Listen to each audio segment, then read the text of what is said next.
Welcome back here on the Senior Network. We were speaking with Susan about what we were calling, I guess, case management. Really, at the end of the day, working with families and managing that situation is really what it is, right? Yeah, exactly. And at this time of year, and I think you've experienced the same thing, we have more phone calls because families have been together with the adult children have come to visit, or parents have gone to visit their adult children, and all of a sudden they're noticing some changes. Things that they couldn't detect over the telephone. They can't see that the refrigerator is, as I said, empty, or the refrigerator has a lot of moldy food that is past its prime. Yeah. You're so kind. They can't see that. They can't see the mail piling up, that they haven't been paying the bills. They can't see that mom is not necessarily bathing, or that dad is not changing his clothing. Those are the things that they start noticing, or that dad has come to visit them and every day they have to show him where his bedroom is. Exactly. You know, well, and you were saying that Susan's a big help, Gregg's a big help for you at the Cypress, because you've got kids who come in, you know, not necessarily, well, wanting to help their parents, but parents a bit resistant.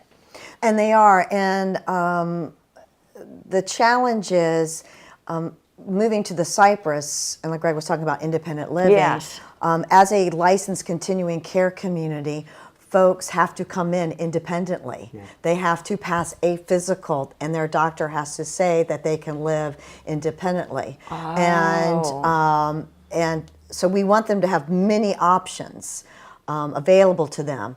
But if they wait to the point where they are reaching out to Gregg or Susan, where there is dementia or any type of cognitive impairment, or they are having difficulties with some of the activities of daily living, then they don't qualify to live at the Cypress. Well, it's not safe. Well, it's just not, Right. exactly. Yeah, you just can't just, because we are an independent living community with the safety net later for continuing care. Susan, how do you deal with safety issues? How, both of you two probably deal with it every single day. How do you share with someone or a loved one that perhaps their spouse or their parent is not safe? We just call Susan. Right? Good to know, right? Yeah. Yeah, we do an assessment, and you know, we have this. We do informal assessment, observation. We do some formal testing.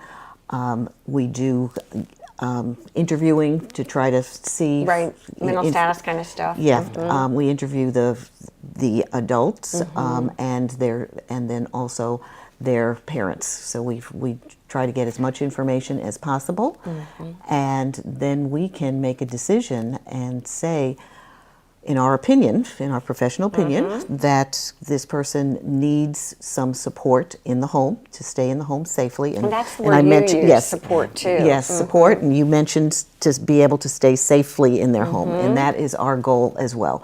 We want people to be safe in their home, and once it's not safe, or the other issue is financially not feasible anymore, because sometimes they need so much help that it becomes really difficult for many people to. Is the Low Country well versed? Are we very supportive of our seniors? I think so. I mean, the capacity of what we have here, and it's amazing. Oh my gosh, yes. I mean, you know, the Cypress is an equity model where you own your home. Okay. And only about 3% of the communities in the United States are the equity model.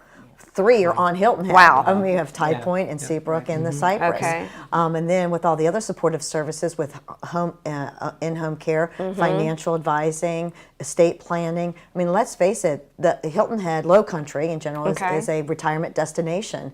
And you have to have the infrastructure to support that industry. It is an industry. And I think we do a fine job. I really do. At what point, we've been asking everyone this, at what point, Susan, do people need to call you? Or who typically calls you? Is it a family member? It's really multi-pronged. Sometimes there are couples living here and one spouse is overwhelmed with the care of the other spouse. You know, those people may not be the people that are going into the Cypress. Yeah, because that's when I get a phone call. The other are the adult children who live at a distance, and they just are Yeah. not sure what's going on. Well, they're like, or- mom and dad don't seem safe. Can I get, yeah. Yeah, so they want an assessment. Others are people who live here, don't want to burden their children, and they are usually the people who are planning ahead. Okay. And they want to see what's out there. And, those are the people who I may be referring Do you to- get to people some- who are resistant to the assessment? Like, how dare you think that I may be? Wow, that might be hard. We want to make sure before we go into a home that there is a way to be introduced where the person wants us to be coming Okay, in there. good. We cannot.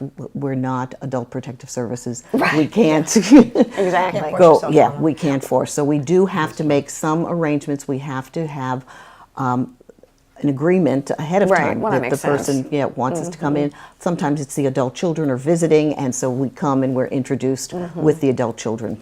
And how present. about that for you, Greg? Is it ever challenging when people call and Yes, say- it is, but a lot of times we unfortunately get in a very late process, meaning they're coming out of the hospital, they just, Got recovering it. from something. So we're referred to go in and do that supportive care that I mentioned to you. Once we get in and identify the things that we're talking about, especially with medication compliance and things like that, then that's when we would turn around and reach out to Susan and get her introduced to the families that we've already been engaged with through that process. Oh, it makes a lot of sense. I know we've got to take a quick break. Hold that thought, and we'll be right back.